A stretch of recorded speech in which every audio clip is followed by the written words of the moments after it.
Assalamualaikum warahmatullahi wabarakatuh. Salam sejahtera untuk kita semua. Kembali di channel YouTube saya. Hari ini saya akan membahas materi pertemuan ke-6 di materi tentang pemrograman dengan bahasa pemrograman C++. Di minggu sebelumnya sudah saya bahas tentang apa itu program, selanjutnya bahasa pemrograman, source code, selanjutnya bahasa pemrograman C++ itu seperti apa. Sekarang kita masuk ke materi berikutnya, yaitu struktur di bahasa pemrograman C++. Supaya kita lebih familiar lagi nanti untuk menggunakan bahasa pemrograman ini. Untuk struktur bahasa pemrograman C++ kurang lebih seperti yang ada di depan ini. Yang pertama ada yang namanya file header. File header kalau di algoritma kan ada yang namanya header kan ya.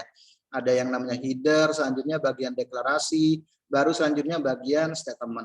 Sama dengan struktur yang ada di bahasa pemrograman C. Bahasa pemrograman C di sini dia punya yang namanya header atau file header. Nanti diisi dengan include, bisa menggunakan IOStream atau menggunakan conio.h. Selanjutnya ada bagian deklarasi di sini. Untuk bagian deklarasi konstanta, variabel, function ataupun yang lain-lainnya. Selanjutnya ada bagian statement atau bagian definisi atau pernyataan. Ini kurang lebih struktur yang ada di bahasa pemrograman C++. Oke, yang pertama ada yang namanya file header. File header di sini adalah file yang berisi contohnya deklarasi, baik contohnya berupa konstanta, fungsi, kelas, dan yang lain-lainnya. Contoh, kita bisa menggunakan contohnya untuk file headernya include IOStream. Biasanya include IOStream di sini kita gunakan ketika kita akan menampilkan perintah cout. Berarti kita harus menggunakan file header namanya include IOStream. Yang berikutnya include conio.h. Conio.h di sini biasanya digunakan untuk menampilkan perintah gets. Berikutnya dalam C atau C++, setiap tulisan yang diapit oleh simbol double slash seperti ini nanti dianggap seperti komentar, dianggap komentar. Komentar di sini fungsinya adalah sebagai catatan, contohnya dari si programmer ataupun yang lain-lainnya. Berikutnya ada integer main. Kode ini menyatakan sebuah fungsi utama. Fungsi utama yang ada di bahasa pemrograman C. Berikutnya ada using namespace std. Di sini menandakan bahwa baris yang kita gunakan, jadi dengan kalimat atau statement using namespace std di sini memberitahukan kepada compiler bahwa program yang kita tulis menggunakan standar C++ library. Jadi kita bisa menggunakan using namespace std atau std .2 sebanyak 2 kali. Oke, contohnya seperti ini nih. Yang pertama ada file header, kita menggunakan include IOStream. Yang kedua kita menggunakan conio.h. IOStream di sini digunakan ketika kita menggunakan perintah cout. Conio.h di sini kita gunakan ketika kita menggunakan perintah gets. Gets di sini fungsinya adalah untuk menahan tampilan dari bahasa pemrograman. Oke, perintah dasar yang ada di bahasa pemrograman C. Kita masuk ke materi berikutnya. Yang pertama yang paling banyak kita gunakan adalah cout. Cout di sini fungsinya untuk menampilkan tampilan kata atau kalimat, statement atau kalimat yang akan kita tampilkan. Contoh, cout selanjutnya tanda kurung siku double kutip 2 dan ditutup dengan kutip 2 titik koma. Kata-kata yang akan ditampilkan, kata apa yang nantinya akan kita tampilkan. Contoh, cout contohnya selanjutnya double kurung double contohnya kurung siku sebanyak 2 kali. Selanjutnya tanda kutip 2 Avandi. Berarti nanti tampilan yang akan ditampilkan adalah Avandi. Akhir statement jangan lupa nanti diakhiri dengan titik koma. Saya langsung aja masuk ke praktikum untuk yang latihan yang pertama. Contoh seperti ini. Kita buka aplikasi Dev C++-nya. Nah, kurang lebih tampilannya seperti ini nih untuk yang Dev C++-nya. Kita klik file new source file untuk membuka file baru. Kita buat file headernya include IOStream. Selanjutnya include conio.h. Selanjutnya using namespace std. Integer main, buka kurung, tutup kurung, buka kurung perawal, gets. Oke, contoh seperti ini. Dengan contohnya kita mengetikkan perintah seperti ini aja, ketika kita compile, selanjutnya kita simpan, contohnya kita simpan di file di folder kita contohnya buat folder baru contohnya dengan nama baru. Selanjutnya saya simpan dengan nama latihan 1. Ketika kita simpan, nanti dia akan melakukan compile. Otomatis nanti file yang akan terbentuk bukan cuma 1, tapi ada 2 file. Kita bisa lihat contohnya di sini. Nah, ada folder baru. Jadi ini file yang berisi source code-nya, ini berisi tentang exe-nya. Exe di sini fungsinya adalah untuk memisahkan source code dari bahasa pemrogramannya, untuk memisahkan aplikasi dari bahasa pemrogramannya. Selanjutnya contohnya saya akan menampilkan contohnya cout, kata yang akan ditampilkan hello. Jadi di dalam titik koma, di dalam tanda kutip 2 ya, hello world. Kurang lebih seperti ini. Selanjutnya kita compile. Di sini nggak ada error. Baru selanjutnya kita running. Kita running dengan menggunakan perintah execute run. Oke, lihat hasilnya. Ya kurang lebih seperti ini nih hasilnya. Nah, hello world. Contohnya seperti ini. Selanjutnya kita masuk ke berikutnya. Latihan yang kedua. Setelah kita compile, nanti hasilnya kan akan tampil contohnya seperti ini kan ya. Selanjutnya untuk yang latihan kedua, buka file, selanjutnya kita ketikkan perintah seperti ini. Tidak jauh berbeda dengan yang tadi. Kita buka file baru, file new source file. Include IOStream. Selanjutnya IOStream. Selanjutnya include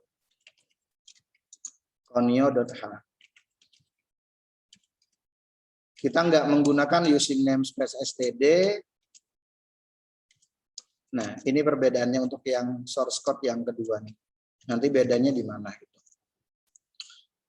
Di sini kita menggunakan contohnya std kutip std titik 2 sebanyak 2 kali. Selanjutnya cout, kata yang akan ditampilkan. Kata yang akan ditampilkan sama seperti tadi, hello world. Selanjutnya kita coba compile, simpan dengan nama latihan 2. Sama di folder yang tadi ya, di save. Oke, di sini ada error nih, integer main, kurang mainnya berarti. Nah, kalaupun ada error nanti akan diinformasikan oleh bahasa pemrograman. Integer main. Oke, udah nggak ada error ya. Selanjutnya kita coba running. Hasilnya sama seperti ini yang tadi, sama seperti yang latihan 1. Perbedaannya di mana? Kita bisa lihat di source code-nya. Kita bisa lihat di source code-nya. Kalau yang latihan 1 di sini kita menggunakan statement using namespace std. Fungsi ini adalah memberitahukan ke library bahwa bahasa pemrograman yang kita gunakan, kita menggunakan bahasa pemrograman C. Sama dengan yang latihan 2. Kalau kita nggak menggunakan using namespace std, setiap kita akan menampilkan statement, kita harus menggunakan fungsi ini. Terserah kalian mau menggunakan yang cara yang pertama atau yang kedua. Boleh, tinggal kalian pilih saja. Oke, selanjutnya latihan 3, contohnya saya akan menampilkan belajar C++ di lab komputer contohnya. Jadi kita buka file baru, file new source file. Include IOStream. Selanjutnya include conio.h. Saya gunakan yang cara pertama ya, using namespace std, integer main. Selanjutnya buka kurung kurawal, gets. Oke, ini format awalnya kurang lebih seperti ini. Baru selanjutnya kata-kata apa yang akan kita tampilkan? Cout, buka kurung siku sebanyak 2 kali. Kata-kata yang akan ditampilkan belajar C++ di lab komputer contohnya. Kita execute compile, kita compile, kasih nama latihan 3. Oke, kurang lebih seperti ini. Di sini nggak ada error, selanjutnya kita coba run. Nah, hasilnya kurang lebih seperti ini. Nah, ini nih, hasilnya kurang lebih seperti ini. Oke, kita balik lagi ke source code-nya. Sekarang sambil belajar tentang troubleshooting. Contoh saya lupa nggak memberikan tanda atau titik koma di belakang di akhir statement cout. Hasilnya kurang lebih seperti ini ketika kita compile. Nah, nanti akan ada informasi seperti ini. Tinggal kita lihat error yang ditampilkan di bahasa pemrograman tersebut. Biasanya kalau error yang ada di bahasa pemrograman C, kalian bisa lihat di baris yang di blok yang diwarnain merah, atau satu baris di atasnya, atau satu baris di bawahnya. Selanjutnya kalian bisa melihat yang message atau error, pesan error di bawah. Yang pertama, integer function, integer main. In function, integer main. Ini kan kita nggak ngerti. Lihat yang di bawahnya, error, expected. Titik koma before get. Berarti kan kasarnya kan kurang titik koma sebelum get. Gampangnya seperti itu. Tambahkan titik koma, tinggal kita compile. Nah, kurang lebih seperti ini. Oke, itu kurang lebih untuk troubleshooting yang ada di bahasa pemrograman C itu sendiri. Sekarang kita masuk ke materi berikutnya, pindah baris. Di aplikasi yang akan kita buat nggak selamanya akan menggunakan satu baris saja. Kadang-kadang aplikasi yang lumayan agak kompleks pasti menggunakan lebih dari satu baris yang akan ditampilkan. Untuk pindah baris, statement untuk pindah baris di bahasa pemrograman C, kita bisa menggunakan dua cara. Kita bisa menggunakan /n sebelum tanda petik terakhir, sebelum tanda kutip 2 ya. Nanti kita bisa menambahkan /n. Atau setelah tanda petik terakhir, kita tambahkan /endl. Contoh seperti ini nih, hello world /n. Selanjutnya tanda kutipnya, titik koma. Nanti otomatis akan muncul yang namanya baris baru. Atau kita bisa menggunakan cara seperti ini nih, contohnya. Tergantung kita lebih nyaman yang mana. Contoh yang latihan seperti yang latihan keempat. Contoh, kita buka file yang keempat, latihan keempat, klik file new source file, include iostream. Selanjutnya include conio.h. Selanjutnya using namespace std. Integer main gets. Oke, kurang lebih seperti ini. Selanjutnya kita coba compile dulu latihan 4. Nah, intinya kita buat seperti ini dulu. Berarti kan sudah nggak ada error. Baru selanjutnya statement yang akan kita tampilkan. Cout apa nih contohnya? Yang akan kita tampilkan contohnya selamat datang. Selanjutnya di lab komputer ya contohnya, di lab komputer contohnya. Kita bisa menggunakan cara yang pertama /n karena yang akan pindah baris adalah yang di bawahnya ya. Selanjutnya cout.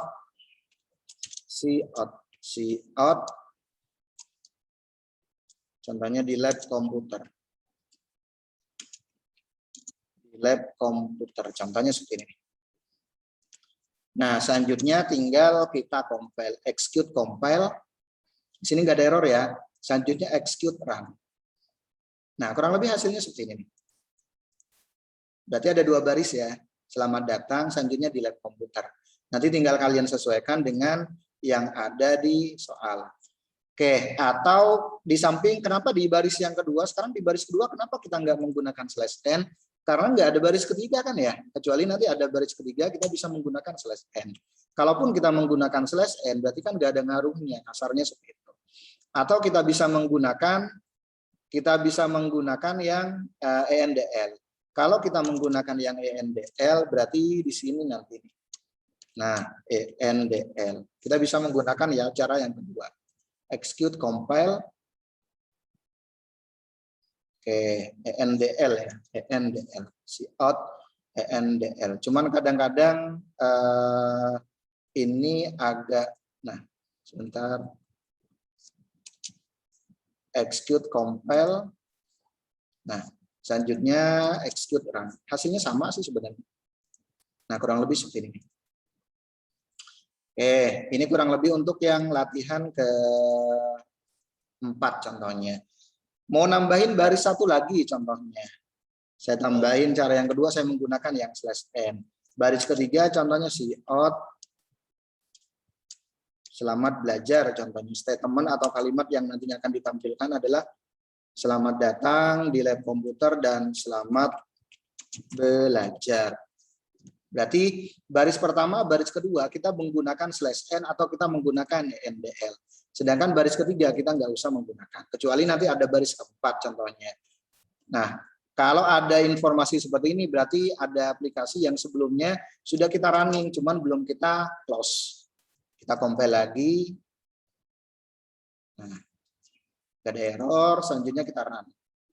Nah, hasilnya kurang lebih seperti ini hasilnya. Oke, ini kurang lebih untuk yang materi di pertemuan ke-6. Oke, demikian penjelasan dari materi pertemuan ini. Mohon maaf kalau ada kata-kata yang kurang berkenan. Saya akhiri. Assalamualaikum warahmatullahi wabarakatuh dan salam sehat untuk kita semuanya.